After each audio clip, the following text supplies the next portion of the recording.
गुजरात में विसावदर और लुधियाना पश्चिम सीट पर हुए उपचुनाव में आम आदमी पार्टी के उम्मीदवारों ने शानदार जीत हासिल की है। इस जीत के बाद उत्साहित आम आदमी पार्टी के संयोजक और दिल्ली के पूर्व मुख्यमंत्री अरविंद केजरीवाल ने प्रेस को संबोधित किया, जिसमें उन्होंने कहा कि मैं गोपाल इटालिया और संजीव अरोड़ा जी तथा वहां की जनता और कार्यकर्ताओं का धन्यवाद करना चाहता हूं। दोनों सीटों पर हम 2022 के चुनावों में जितने अंतर से जीते थे, आज हमने उससे लगभग 2 गुने अंतर से जीत हासिल की है। ये जीत आपकी नीतियों और कार्यों पर मोहर लगाती है। पंजाब में 2022 की जीत अगर आंधी थी तो 2027 में तो तूफान आएगा। आज कुछ सीटों के उपचुनाव के नतीजे आए हैं। आम आदमी पार्टी 5 में से 2 सीटों के ऊपर जीती है। 1 सीट पे कांग्रेस जीती है, 1 सीट पे बीजेपी जीती है, 1 सीट पे तृणमूल कांग्रेस जीती है और 2 सीटों पे आम आदमी पार्टी जीती है। गुजरात में विसावदर सीट और पंजाब में लुधियाना वेस्ट सीट। सबसे पहले मैं लुधियाना वेस्ट से जीते हुए उम्मीदवार संजीव अरोड़ा जी को बहुत बहुत बधाई देना चाहता हूं। विसावदर सीट से गोपाल इटालिया जी को बहुत बहुत बधाई देना चाहता हूं। मैं दोनों राज्यों की जनता को बहुत बहुत बधाई देना चाहता हूं और उनका तहे दिल से शुक्रिया अदा करना चाहता हूं जो उन्होंने आम आदमी पार्टी में ये विश्वास दिखाया।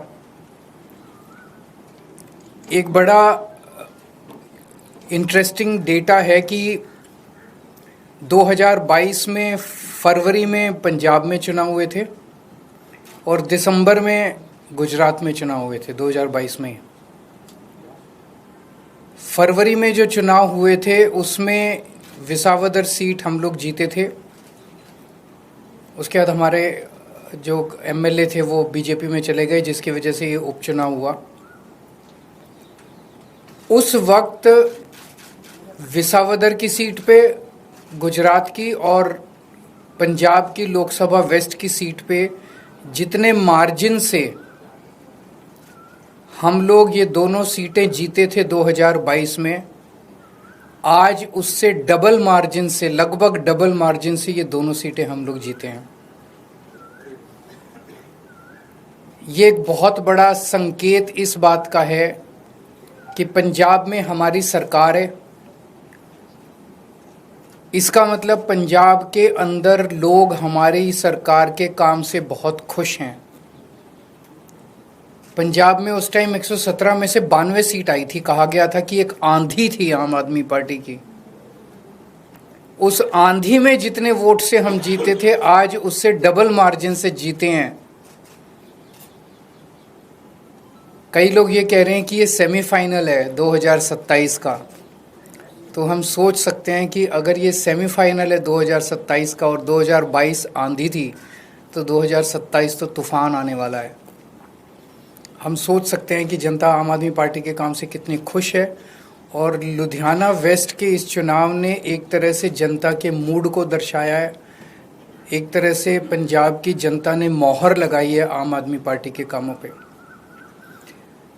विसावदर के लोगों ने भी डबल मार्जिन से हमें जिताया है। जितने मार्जिन से उन्होंने हमें 2022 में जिताया था, उससे डबल मार्जिन से जिताया है। अक्सर कहा जाता है कि बाईपोल में रूलिंग पार्टी जो होती है वही जीतती है। गुजरात में रूलिंग पार्टी बीजेपी है और बीजेपी की तो इतनी पकड़ है शासन के ऊपर, प्रशासन के ऊपर, पुलिस के ऊपर, सारी एजेंसीज उनके पास है। और जिस तरह से साम दाम दंड भेद सारे तिगड़म लगा के बीजेपी चुनाव लड़ती है, उनसे गुजरात के अंदर चुनाव लड़के जीत पाना तो बहुत मुश्किल है। तो अगर डबल मार्जिन से लोगों ने ये वोट दिया हमें, तो ये दिखाता है कि गुजरात के लोग अब 30 साल के बीजेपी के कुशासन से कितने ज़्यादा त्रस्त हो चुके हैं और अब जनता अपनी आवाज़ उठाने वाली है।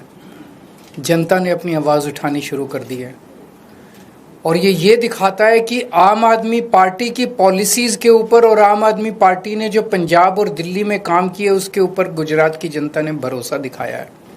आम आदमी पार्टी पे भरोसा दिखाया, आम आदमी पार्टी की लीडरशिप पे भरोसा दिखाया है। तो गुजरात में अब बीजेपी की से तंग आ चुके हैं और आम आदमी पार्टी लोगों के लिए एक उम्मीद है। 2022 के चुनाव में कांग्रेस को 17 सीट मिली थी गुजरात में, आम आदमी पार्टी को 5 सीट मिली थी।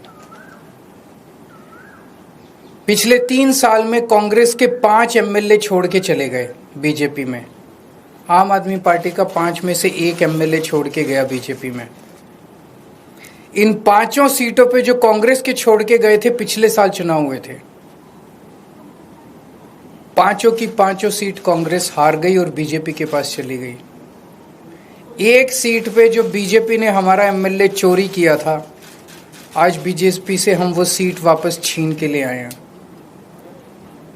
इससे ये दिखाता है कि गुजरात के अंदर टक्कर सीधे बीजेपी और आम आदमी के पार्टी के बीच में है।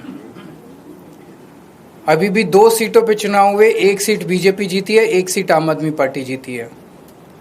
और ये दोनों जगह चुनाव कांग्रेस और बीजेपी मिलके लड़े। अब कांग्रेस का स्टेटस सभी राज्यों के अंदर एक ही रह गया है, बीजेपी के हाथ की कठपुतली बनके बीजेपी को जिताने की कोशिश करना। विसावदर के अंदर जिस तरह से कांग्रेस ने, दिल्ली के अंदर सबने देखा जिस तरह से कांग्रेस ने बीजेपी की मदद की, विसावदर के अंदर जिस तरह से कांग्रेस ने बीजेपी को जिताने के लिए पूरी एड़ी चोटी का पसीना लगा दिया। पूरी की पूरी कांग्रेस की लीडरशिप, टॉप लीडरशिप जो है वो बीजेपी की जेब में बैठी है, बीजेपी के हाथ की कठपुतली है। एक कांग्रेस का आम कार्यकर्ता बीजेपी को हराना चाहता है, एक कांग्रेस का लोकल लीडर अब बीजेपी को हराना चाहता है, लेकिन कांग्रेस की टॉप लीडरशिप वो देखता है कि वो सारी की सारी बीजेपी की गोद में बैठी है, बीजेपी की हाथ की कठपुतली है, बीजेपी की जेब में है। तो आज मैं इस मंच के माध्यम से कांग्रेस के आम कार्यकर्ताओं को भी कहना चाहता हूं कि कांग्रेस से उम्मीद मत करना कि वो कभी भी बीजेपी को हराएगी। उनकी बहुत कोजी रिलेशनशिप है टॉप पे। केवल और केवल आम आदमी पार्टी पूरे तन मन धन से इस देश को और राज्यों को बीजेपी से बचाने की कोशिश कर रही है। जो अच्छे कार्यकर्ता है कांग्रेस के, वो सब छोड़ के आम आदमी पार्टी में आ जाओ। लुधियाना में मिली जीत के बाद राज्यसभा जाने के लग रहे कयास पर केजरीवाल ने सफाई देते हुए कहा, मैं राज्यसभा नहीं जा रहा हूं। राज्यसभा से कौन जाएगा ये पॉलिटिकल अफेयर्स कमेटी तय करेगी हमारी, लेकिन मैं नहीं जा रहा। केजरीवाल नहीं जा रहा, आपने तो मेरे को कई बार भेज दिया अभी तक। मैं राज्यसभा में नहीं जा रहा, लेकिन कौन जाएगा ये। आज के लिए बस इतना ही। देश दुनिया की तमाम खबरों के लिए जुड़े रहिए हमारे साथ और देखते रहिए गंगा न्यूज।